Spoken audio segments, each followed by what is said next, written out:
Hello बच्चों, welcome back to the class. बातें चल रही हैं हमारी बायोमोलिक्यूल्स पर।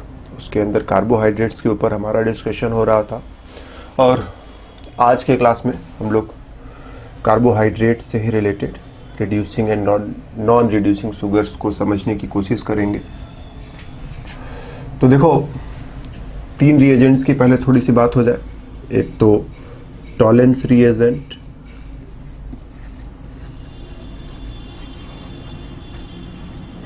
दूसरा फैलिंग सॉल्यूशन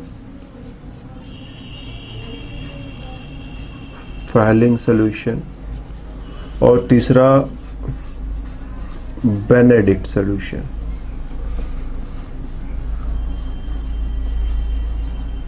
इनके ऊपर हम लोगों ने पहले भी थोड़ी सी बात करी थी एल्डिहाइड और कीटोन्स वाले चैप्टर में। तो वहां पर हम लोगों ने सीखा था कि अगर हमारे पास एक जनरल एल्डिहाइड, इसमें और कोई फालतू का फंक्शनल ग्रुप नहीं है, सिर्फ और सिर्फ एल्डिहाइड फंक्शनल ग्रुप है, और एक जनरल कीटोन जिसमें फिर से कोई और फालतू फंक्शनल ग्रुप नहीं है, सिर्फ और सिर्फ एक कीटोन फंक्शनल ग्रुप है। इन दोनों में अगर हमें अंतर करना हो तो हम लोग Tollens reagent, falling solution, Benedict solution, तीनों में से किसी का भी इस्तेमाल कर सकते हैं। ये तीनों ही एल्डिहाइड का ऑक्सीडेशन कर देते हैं, और अगर हम थोड़ा रफली हैंडल करें तो हम लोग कहेंगे कि एल्डिहाइड का ऑक्सीडेशन होगा तो कार्बोक्सिलिक एसिड मिल जाएगा, और कीटोन का ऑक्सीडेशन अगर इन तीनों से करने की हम कोशिश करें, कीटोन के साथ इन तीनों का रिएक्शन कराएं तो कोई रिएक्शन नहीं होता है। तो इनका इस्तेमाल हम लोग एल्डिहाइड्स और कीटोन्स में अंतर करने के लिए करते हैं। कि अगर हमें संदेह है कि ये कंपाउंड एल्डिहाइड है या कीटोन, हम खोजना चाहते हैं कि इसमें एल्डिहाइड फंक्शनल ग्रुप है या कीटोन फंक्शनल ग्रुप है, तो इन तीनों में से किसी भी एक रिएजेंट के साथ उस कंपाउंड को मिलाओ, थोड़ा सा वार्म करो, धीरे धीरे हल्का सा गर्म करो, और अगर रिएक्शन होता हुआ नजर आए तो बोल दो एल्डिहाइड है, रिएक्शन नहीं होता हुआ नजर आए तो बता दो कि कीटोन है। तो पॉजिटिव टेस्ट मतलब एल्डिहाइड, पॉजिटिव टेस्ट नहीं आया तो कीटोन। ध्यान देना कि जब किसी चीज का ऑक्सीडेशन होता है तो उसी समय किसी न किसी चीज का रिडक्शन भी होगा। तो एल्डिहाइड का ऑक्सीडेशन हुआ और टॉलेंस रिएजेंट में होते हैं सिल्वर आयंस। तो जैसे ही एल्डिहाइड्स का ऑक्सीडेशन हो रहा है, सिल्वर आयंस का रिडक्शन हो रहा है और सिल्वर मेटल बन रहा है। फैलिंग सॉल्यूशन और बेनेडिक्ट सॉल्यूशन, इन दोनों में होते हैं कॉपर 2+ आयन, जो कि ब्लू कलर के होते हैं। और जिस समय फैलिंग और बेनेडिक्ट एल्डिहाइड का ऑक्सीडेशन कर रहे होंगे, उस समय एल्डिहाइड जो है वो फैलिंग और बेनेडिक्ट का रिडक्शन कर रहा होगा। तो कॉपर 2+1 के रिडक्शन से कॉपर 1+ बनेगा, जो आगे ऑक्सीजन वगैरह के साथ मिलकर के Cu2O, क्यूप्रस ऑक्साइड बना देता है, जिसका रेडिश ब्राउन, ठीक, रेड ब्राउन प्रेसिपिटेट बनता है, या फिर इसी को तुम कहते हो ब्रिक रेड कलर का प्रेसिपिटेट बनता है। और इधर सिल्वर बनेगा, जो सिल्वर बनेगा वो टेस्ट ट्यूब के अंदर वाली दीवार पर जमा हो जाता है, तो टेस्ट ट्यूब की बाहर वाली दीवार मिरर का काम करने लगती है। तो हम लोग कहते हैं silver mirror test, silver mirror test भी इसको कहते हैं। कि अगर रिएक्शन पॉजिटिव हुआ तो तुमको सिल्वर मिरर बनता हुआ दिखाई पड़ेगा। रिएक्शन इन दोनों के साथ पॉजिटिव हुआ तो रेड ब्राउन प्रेसिपिटेट आता हुआ या फिर ब्रिक रेड कलर का प्रेसिपिटेट आता हुआ दिखाई पड़ेगा। और अगर रिएक्शन पॉजिटिव नहीं हुआ, रिएक्शन नहीं हो पा रहा है, तो ये सारा कुछ होता हुआ दिखाई नहीं पड़ेगा। अब हम लोग इसी चीज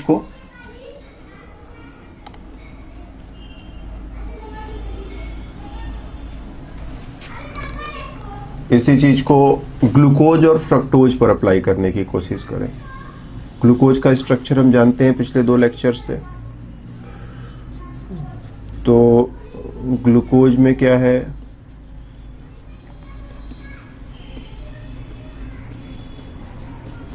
एक aldehyde group, D glucose. Fructose का स्ट्रक्चर तुम्हारे लिए बना दिया जाए। फ्रक्टोज का स्ट्रक्चर भी हम लोग पिछले 2 क्लासेज में हमने खूब उस पर काम किया है, तो ये स्ट्रक्चर अब तक तुम्हें अच्छे से याद होने चाहिए। तो ये फ्रक्टोज का स्ट्रक्चर हो जाएगा, दी फ्रक्टोज। तो ग्लूकोज में है एल्डिहाइड ग्रुप, फ्रक्टोज में है कीटोन ग्रुप। तो अगर हम लोग ध्यान से सोचें तो, और हमें उतना ही पता है जितना हम लोगों ने ऊपर सीखा है अभी, तो हम लोग कहेंगे कि ये तीनों ही रिएजेंट्स क्या करते हैं, एल्डिहाइड के साथ पॉजिटिव टेस्ट देते हैं और कीटोन के साथ रिएक्शन नहीं करते हैं। तो उस वे में ग्लूकोज के साथ इनको पॉजिटिव टेस्ट देना चाहिए और फ्रक्टोज के साथ इनको रिएक्शन नहीं करना चाहिए। ओके, ये तो हमारा सोचना है। फिर लैब में जाएंगे, ग्लूकोज के साथ रिएक्शन करा के देखने की कोशिश करेंगे रिएक्शन हुआ कि नहीं हुआ, फ्रक्टोज के साथ रिएक्शन करा के देखने की कोशिश करेंगे रिएक्शन हुआ कि नहीं हुआ, क्योंकि ग्लूकोज में केवल एल्डिहाइड ग्रुप ही नहीं है, नीचे भी काफ़ी सारा तामझाम है, मे भी इनकी वजह से कुछ फजीहत आ जाए। और यहाँ फ्रक्टोज में कीटोन ग्रुप होने के साथ साथ बाकी सारे अदर ग्रुप्स हैं। तो हम लोग देखते हैं कि ग्लूकोज के साथ रिएक्शन हो जाता है एज एक्सपेक्टेड, कि ग्लूकोज में एल्डिहाइड ग्रुप है तो ग्लूकोज के साथ पॉजिटिव टेस्ट मिलना चाहिए और हो जाता है। ग्लूकोज के साथ पॉजिटिव टेस्ट मिलता है, तीनों ही रिएजेंट्स ग्लूकोज के साथ रिएक्शन पॉजिटिवली कर ले जाते हैं। फिर बारी आती है फ्रक्टोज की। फ्रक्टोज के साथ टेस्ट करते हैं, फ्रक्टोज में कीटोन ग्रुप है तो हमारा एक्सपेक्टेशन है कि कीटोन ग्रुप है तो फ्रक्टोज के साथ रिएक्शन नहीं होना चाहिए। लेकिन जब हम लोग लैब में ले जाकर टेस्ट करते हैं तो देखते हैं फ्रक्टोज के साथ भी पॉजिटिव टेस्ट। तो हम लोग कहते हैं ग्लूकोज और फ्रक्टोज दोनों ही रिड्यूसिंग शुगर्स हैं। रिड्यूसिंग शुगर मतलब उन तीनों रिएजेंट्स ने अगर ग्लूकोज का ऑक्सीडेशन किया है तो ग्लूकोज ने उन तीनों रिएजेंट्स का रिडक्शन कर दिया, तो ग्लूकोज हुआ रिड्यूसिंग एजेंट। उन तीनों रिएजेंट्स ने अगर ग्लूकोज का ऑक्सीडेशन किया हुआ है तो ग्लूकोज ने उन तीनों का रिडक्शन भी तो किया हुआ है ना। तो वो तीनों रिएजेंट्स हो गए ऑक्सीडाइजिंग एजेंट्स, क्योंकि वो ग्लूकोज का ऑक्सीडेशन कर रहे हैं, और ग्लूकोज हो गया रिड्यूसिंग एजेंट। और चूंकि शुगर भी है इसलिए रिड्यूसिंग शुगर बोल देते हैं। तो सीधी सीधी बात कि अगर कोई कार्बोहाइड्रेट मॉलिक्यूल है वो उन तीनों रिएजेंट्स के साथ पॉजिटिव टेस्ट देता है तो हम लोग कहते हैं रिड्यूसिंग शुगर, और पॉजिटिव टेस्ट नहीं देता है तो हम लोग कहते हैं नॉन रिड्यूसिंग शुगर। और हमारा एक्सपेक्टेशन ये था कि ग्लूकोज को तो रिड्यूसिंग शुगर होना चाहिए था, लेकिन फ्रक्टोज को रिड्यूसिंग शुगर नहीं होना चाहिए था, क्योंकि इसमें एल्डिहाइड ना होकर के कीटोन है। लेकिन फ्रक्टोज भी रिड्यूसिंग शुगर हो जाता है। तो ग्लूकोज और फ्रक्टोज दोनों रिड्यूसिंग शुगर है। ग्लूकोज के रीजन तो बहुत ही ऑब्वियस है, इसमें एल्डिहाइड ग्रुप है, इसको रिएक्शन करना ही करना था। फ्रक्टोज क्यों रिएक्शन किया ये हम लोगों को थोड़ा सा सोचना होगा।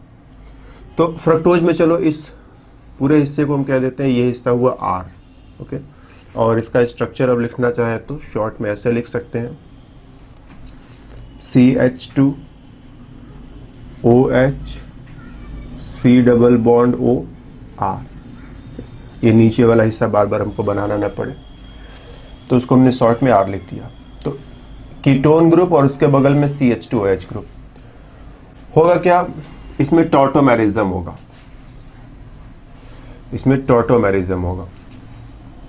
टॉटोमेरिज्म तुम जानते हो ना, एक बार तुम्हें याद दिला दे कि हमारे पास कोई एल्डिहाइड है या कोई कीटोन है तो जो अल्फा हाइड्रोजन्स होते हैं, ये कीटोन ग्रुप, बगल में ये alpha position, alpha hydrogen, hydrogen यहाँ से निकलकर ऑक्सीजन के पास चला जाएगा। तो जब ये ऑक्सीजन के पास चला जाएगा तो ये OH हो जाएगा, RCOH double bond CH CH2 and CH3। तो H यहाँ से निकल कर O के पास चला जाएगा तो OH हो जाएगा, और फिर यहाँ से वापस निकल कर ये कार्बन के पास चला जाएगा। तो H जो है कार्बन से निकलकर ऑक्सीजन पर गया तो OH हो गया, और H से निकल करके वापस कार्बन के पास जाएगा तो फिर से C डबल बॉन्ड O बन जाएगा। तो ये है कीटो फॉर्म, ये है enol form, right. Keto form and enol form, tautomerism में ये सब हम लोगों ने बहुत ही डिटेल में डिस्कशन किया था। तो कीटो फॉर्म और इनॉल फॉर्म दोनों एक दूसरे में बदल रहे हैं। अब ये डबल बॉन्ड है, फिर ये सिंगल बॉन्ड हो जाएगा, फिर ये डबल बॉन्ड हो जाएगा, फिर ये सिंगल बॉन्ड हो जाएगा। जब ये डबल बॉन्ड रहेगा तो यहाँ कार्बन कार्बन सिंगल बॉन्ड रहेगा, जब ये सिंगल बॉन्ड हो जाएगा तो यहाँ पर कार्बन कार्बन डबल बॉन्ड हो जाएगा। तो बिल्कुल ऐसा ही टॉटोमेरिज्म यहाँ पर भी एक्सपेक्ट कर सकते हो। देखो ये रहा अल्फा हाइड्रोजन और H यहाँ से भेज दो O के पास, तो जैसे ही तुम O के पास भेजोगे ये हो जाएगा COH, और ये डबल बॉन्ड C के साथ एक H, और इसको ऐसे लिख दे हम लोग, इसको अच्छे से ओपन करके लिख दे CH2OH।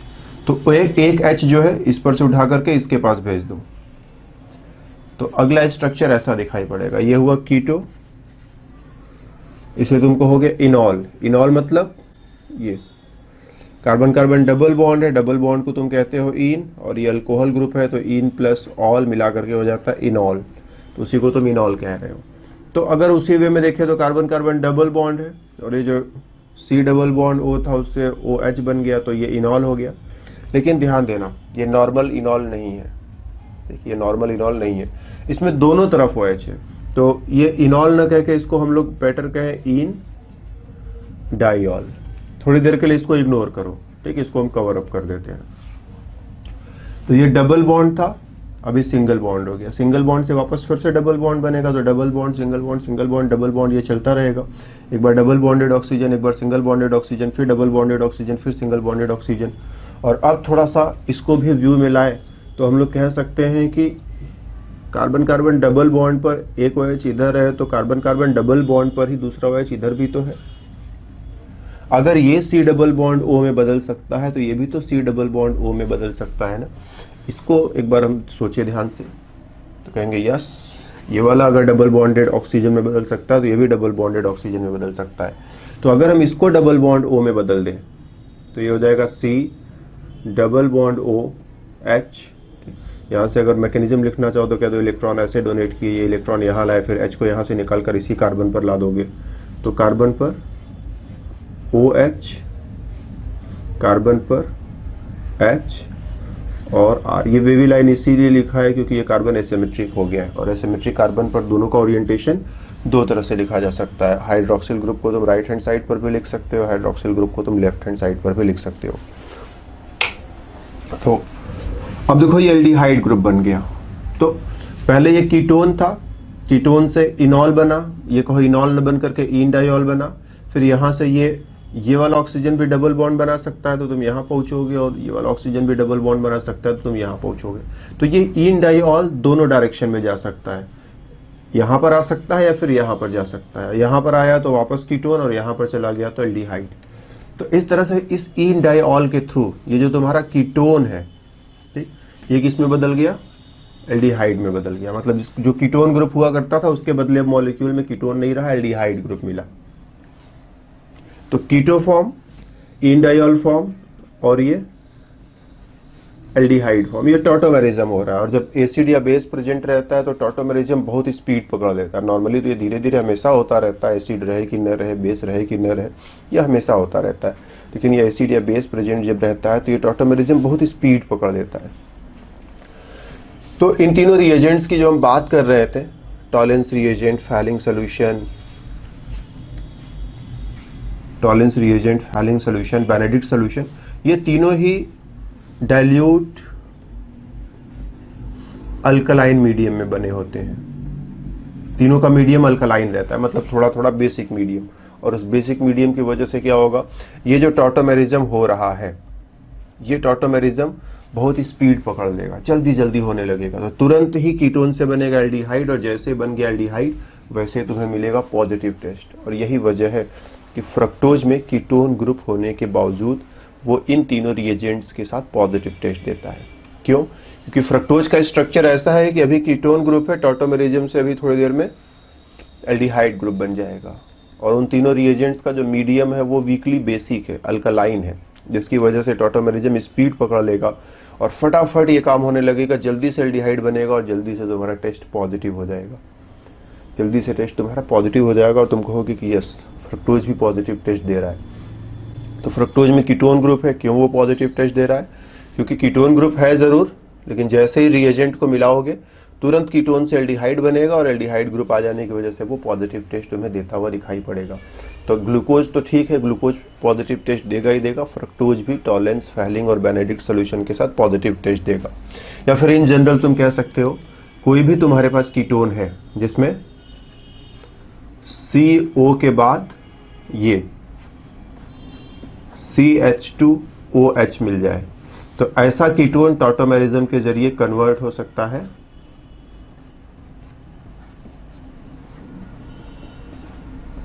एल्डिहाइड में। अभी ये कीटोन था, अब उसके बदले यहां पर एल्डिहाइड हो गया। तो अगर ऐसा कोई भी कीटोन मिल जाए जिसमें CO के बगल में CH2OH है तो टॉटोमेरिज्म के जरिए आसानी से एल्डिहाइड शुगर में या एल्डिहाइड में कन्वर्ट हो जाएगा। और ऐसे कीटोन्स जो है टॉलेंस, फैलिंग और बेनेडिक्ट सोल्यूशन के साथ पॉजिटिव टेस्ट दिया करते हैं। और यही रीजन है कि हमारा ग्लूकोज मॉलिक्यूल वो एक रिड्यूसिंग शुगर है और फ्रक्टोज मॉलिक्यूल भी एक रिड्यूसिंग शुगर की तरह से बिहेव करेगा। ओके, तो इस पार्ट को जस्टिफाई करने के बाद एक छोटा सा प्रश्न तुम्हारे लिए। देखो, ये ग्लूकोज का साइक्लिक स्ट्रक्चर है। कभी कभी मे बी एग्जाम में तुमसे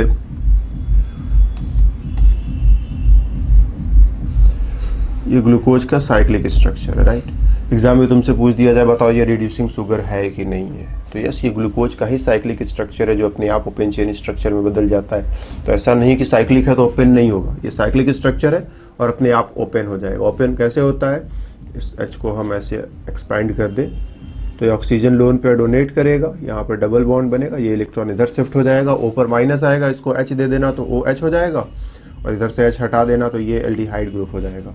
सो OH और ये कार्बन जो है ये डबल बॉन्डेड ऑक्सीजन और H, और बाकी जो ग्रुप्स जहाँ पर इधर लगे हुए हैं उनको उसी तरह से यहाँ पर तुम लिख दो। तो CH2H and hydrogen, H and hydroxyl, hydroxyl and hydrogen, hydroxyl and hydrogen. तो ये ग्लूकोज का साइक्लिक फॉर्म, ये ग्लूकोज का ओपन चेन फॉर्म। और साइक्लिक फॉर्म को ओपन चेन फॉर्म में बदलने के लिए हमको कुछ करना नहीं होता है, वो अपने आप बदलता रहता है। तो ऐसा नहीं कि साइक्लिक फॉर्म में है तो ओपन चेन में नहीं बदल सकता या ओपन चेन में है तो साइक्लिक फॉर्म में नहीं बदल सकता। ग्लूकोज किसी भी फॉर्म में लिखा जाए तो ये मान करके चलो कि तुम्हारे पास दोनों फॉर्म है। साइक्लिक फॉर्म में लिखा है तो ये भी समझ लो कि अपने आप को जरूरत पड़ने पर ओपन चेन फॉर्म में बदल सकता है, या ओपन चेन फॉर्म में लिखा है तो ये समझ लो कि अपने आप जरूरत पड़ने पर वो साइक्लिक फॉर्म में बदल सकता है। ऐसा नहीं है कि हम इसको रोक सकते हैं, ये रोकना पॉसिबल नहीं है। तो अगर इस तरह से भी ग्लूकोज लिखा है तो भी ये वही वाला ग्लूकोज, ओपन चेन फॉर्म वाला ही ग्लूकोज है और ये भी रिड्यूसिंग शुगर है, ये भी रिड्यूसिंग शुगर है। यहाँ पर जो हम तुमको स्पेशली कहना चाहते थे, जो दिखाना चाहते थे वो ये कि रिंग को ओपन होने के लिए इस OH का बड़ा रोल है। अगर ये OH न रहे, जैसे हम क्या कर दें, H को हटाकर यहाँ पर कोई एल्किल ग्रुप लगा दें, अब ये रिंग ओपन नहीं होगा। तो जब तक ये OH सही सलामत है, देखिए ये OH सही सलामत है, तब तक ये रिड्यूसिंग शुगर की तरह से बिहेव करता रहेगा। लेकिन जैसे ही ये OH सही सलामत नहीं रहेगा, इस OH की जगह तुम यहाँ कुछ एल्किल ग्रुप जैसे मिथाइल ही लगा दो, अब ये रिंग ओपन नहीं हो सकता। बाकी सारे ग्रुप से हमें कोई खास लेना देना नहीं है क्योंकि ये सब वैसे ही पड़े हुए हैं, इनका रिएक्शन में कोई रोल नहीं है। तो ये ग्रुप रहें कि न रहें या फिर इनके बदले कुछ और लिख दिया जाए, इन सब से फर्क नहीं पड़ता। लेकिन ये वाला ग्रुप जो है ना OH रहना चाहिए। अगर ये OCH3 कर दिया तो ये रिड्यूसिंग शुगर नहीं होगा। जब तक ये OH नहीं है, जब तक ये OH रहेगा तभी तक रिड्यूसिंग शुगर है। ये OCH3 कर दिया तो रिड्यूसिंग शुगर नहीं है। तो अब सपोज इस वाले ग्रुप को हम क्या करें, हम सारे ग्रुप्स उसी तरह से लिख दें, सारे ग्रुप्स उसी तरह से लिख दें। इसको CH2OH बना दें, इसको H बना दें, H और OH बना दें, ये भी ग्रुप उसी तरह से लिख दिया जाए। इसमें थोड़ा चेंज कर दे रहे हैं, इस OH की जगह OCH3 लिख दे रहे हैं और इसको उसी तरह से लिख दे रहे हैं OH और H। पूछा जाए कि ये रिड्यूसिंग शुगर है कि नहीं है, तो हमको इससे थोड़े मतलब है। रिड्यूसिंग शुगर होने के लिए ये रिस्पॉन्सिबल है। जब तक ये सही सलामत है, रिंग ओपन होगा और रिंग ओपन होगा तो फिर से एल्डिहाइड ग्रुप बनेगा और एल्डिहाइड ग्रुप बनेगा तो ये रिड्यूसिंग शुगर होगा।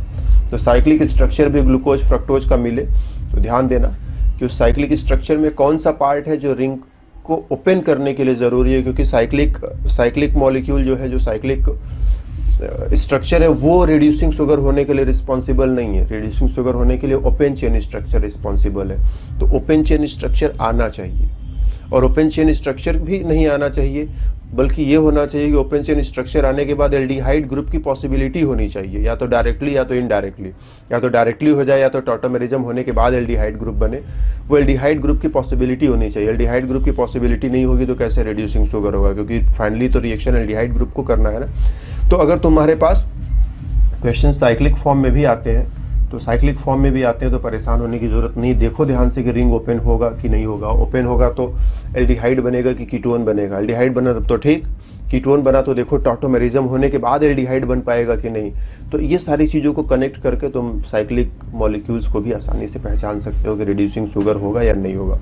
हम लोग को डाइसैकेराइड्स और ट्राइसैकेराइड्स पर भी बातें करनी है, लेकिन इस क्लास में हम लोग केवल और केवल मोनोसैकेराइड्स पर फोकस करेंगे, जब डाइसैकेराइड्स और पॉलीसैकेराइड्स पर बातें करनी है। तो इस क्लास में हम लोग केवल और केवल मोनोसैकेराइड्स जैसे ग्लूकोज जैसे फ्रक्टोज को समझा, फिर उसके बेसिस पर और भी छोटे मोटे मॉलिक्यूल्स मिल जाए तो उनको भी आंसर कर सकते हैं। डाइसैकेराइड्स और पॉलीसैकेराइड्स को हम लोग सेपरेट क्लास में जब उनका स्ट्रक्चर देखेंगे तो वहाँ पर बातें होंगी। तो ग्लूकोज और फ्रक्टोज ओपन चेन फॉर्म में बनाकर दे दिया जाए तो भी ठीक है, हम पहचान लेंगे। साइक्लिक फॉर्म में दे दिया जाए तब भी हम पहचान लेंगे कि हाँ ये कुछ अदर थिंग नहीं है बल्कि ग्लूकोज और फ्रक्टोज ही है। साइक्लिक फॉर्म में है तो क्या हुआ, ओपन चेन फॉर्म में जाएंगे और फिर रिड्यूसिंग शुगर की तरह से बिहेव करेंगे। साइक्लिक फॉर्म में कुछ छोटे मोटे चेंजेज कर दिए जाए, जैसे कह दिया जाए कि ये इस OH के बदले OCH3 लिख दिया जाए और पूछा जाए कि बताओ ये रिड्यूसिंग शुगर हुआ कि नहीं हुआ। तो हमको ध्यान देना है कि इस OH की जरूरत होगी रिंग को ओपन होने के लिए, फिर रिंग ओपन होगा तो एल्डिहाइड बनेगा तो रिड्यूसिंग शुगर होगा। तो जब तक ये वाला OH और ये वाला H सही सलामत है तब तक सब कुछ ठीक है। इधर फालतू के चेंजेस कर भी दो तो इससे रिड्यूसिंग शुगर वाले बिहेवियर पर कोई अंतर नहीं पड़ेगा। और ये मॉलिक्यूल तो रिड्यूसिंग शुगर था ही था, ये मॉलिक्यूल भी reducing sugar. Same way fructose का साइक्लिक स्ट्रक्चर माइंड में रखना, बनाना तुमको सिखाया ही है, हम फटाफट यहाँ पर ड्रॉ कर ले रहे हैं। CH2OH और यहाँ पर H रहेगा, ये H और OH, OH और H, और यहाँ पर OH और CH2OH। ठीक, और यही वाला OH ग्रुप है, यही इलेक्ट्रॉन डोनेट करेगा तो डबल बॉन्ड बनेगा, फिर ये इलेक्ट्रॉन इधर शिफ्ट होगा तो रिंग ओपन होगा। तो इस OH की ज़रूरत है और ये CH2H भी ज़रूरी है ना, क्योंकि फिर यही तुम्हारा आगे चल करके एल्डिहाइड को कीटोन में बदलने में काम आएगा। तो ये OH और CH2H पर ध्यान देना कि ये पार्ट रिंग ओपन होने के लिए और एल्डिहाइड बनने के लिए ज़रूरी है। तो पीछे वाले पार्ट में कोई चेंज कर देंगे तो ठीक है, लेकिन इस वाले पार्ट में कुछ ऐसा एडवर्स चेंज मत कर देना कि वो बिल्कुल ही नॉन रिड्यूसिंग शुगर हो जाए। तो इस चीज़ को ध्यान में रख करके, फ्रक्टोज तो भी एज सच रिड्यूसिंग शुगर है ही, लेकिन अगर स्ट्रक्चर को थोड़ा बहुत चेंज भी कर दिया जाए तो ध्यान दो कि हाँ चेंज करने के बाद ये रिड्यूसिंग शुगर होगा या नहीं होगा। तो इस तरह के प्रश्न अगर तुम्हारे सामने आते हैं देन हैंडल इट। स्ट्रक्चर को देखो, समझो कि अगर ओपन चेन फॉर्म में है तो देखो एल्डिहाइड है कि नहीं, अगर एल्डिहाइड नहीं तो ठीक है, चलो कीटोन मिला, कीटोन को देखो कि टॉटोमेरिज्म करके एल्डिहाइड में बदल सकता है कि नहीं। साइक्लिक फॉर्म में मिला तो देखो रिंग ओपन होगा कि नहीं, रिंग ओपन होगा तो डायरेक्ट एल्डिहाइड बनेगा कि डायरेक्ट कीटोन बनेगा। अगर कीटोन बन गया तो फिर इस बात का ध्यान रखो कि टॉटोमेरिज्म होकर एल्डिहाइड बन पाएगा कि नहीं। तो इन सब सारी चीज़ों को कनेक्ट करके it's so easy, you can identify a molecule whether it is going to be a reducing sugar और नॉन रिड्यूसिंग शुगर, जैसा भी होगा हम लोग खोज लेंगे और उसको आंसर कर लेंगे। राइट, एक छोटा सा प्रश्न यहाँ पर तुम्हारे लिए। सपोज अपने पास ये मॉलिक्यूल है,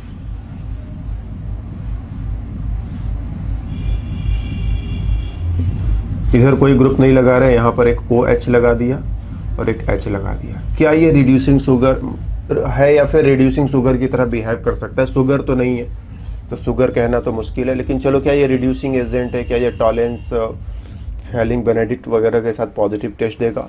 तो हम कहेंगे देखो ये ऑक्सीजन है, लोन पेयर है, डोनेट करेगा, ये इधर चला जाएगा तो ये C डबल बॉन्ड O और ये H, एल्डिहाइड ग्रुप बनेगा, रिंग ओपन होगा, एल्डिहाइड ग्रुप बनेगा और एल्डिहाइड ग्रुप बनने की वजह से ये भी क्या होगा, रिड्यूसिंग शुगर की तरह से बिहेव करेगा। ओके, इसमें थोड़ा सा चेंज लाते हैं।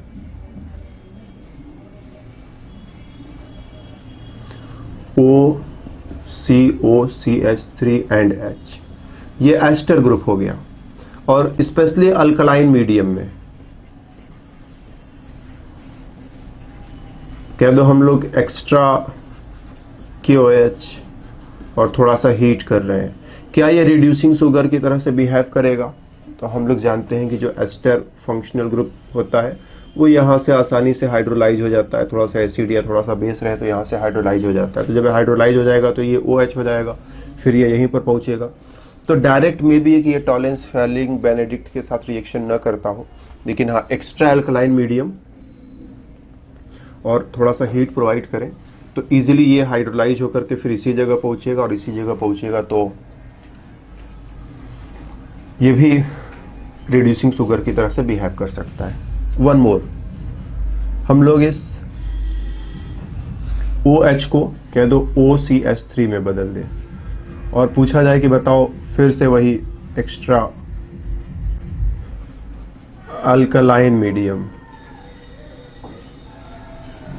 और थोड़ा हीट भी चलो कर दिया, क्या ये रिड्यूसिंग शुगर की तरह से बिहेव करेगा? तो ध्यान देना, इस फंक्शनल ग्रुप को तुम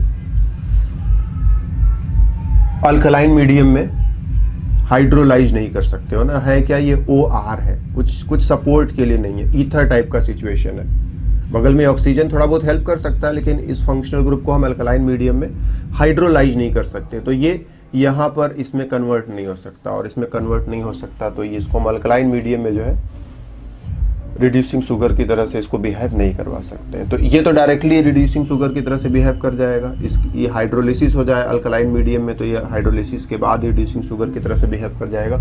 अल्कलाइन मीडियम में इसकी हाइड्रोलिसिस नहीं होगी। हाँ, अगर एसिडिक मीडियम होता तो इसकी हाइड्रोलिसिस पॉसिबल थी, तो ये भी हाइड्रोलाइज करता, राइट। ग्लाइकोसाइड्स के ऊपर हम लोगों ने पिछले क्लास में बात करी थी, ग्लाइकोसाइड्स की हाइड्रोलाइसिस, तो तुम अगर ध्यान से पहचान रहे हो तो ये ग्लाइकोसाइड ही है। एसिडिक मीडियम में इसकी हाइड्रोलाइसिस हो जाएगी, तो एसिडिक मीडियम में हाइड्रोलाइसिस करवा के फिर टॉलेंस फेलिंग या बेनेडिक्ट वगैरह मिलाएं, तो ये भी रिड्यूसिंग शुगर की तरह से बिहेव कर सकता है, लेकिन अल्कलाइन मीडियम में नहीं, एसिडिक में यस इट कैन बी।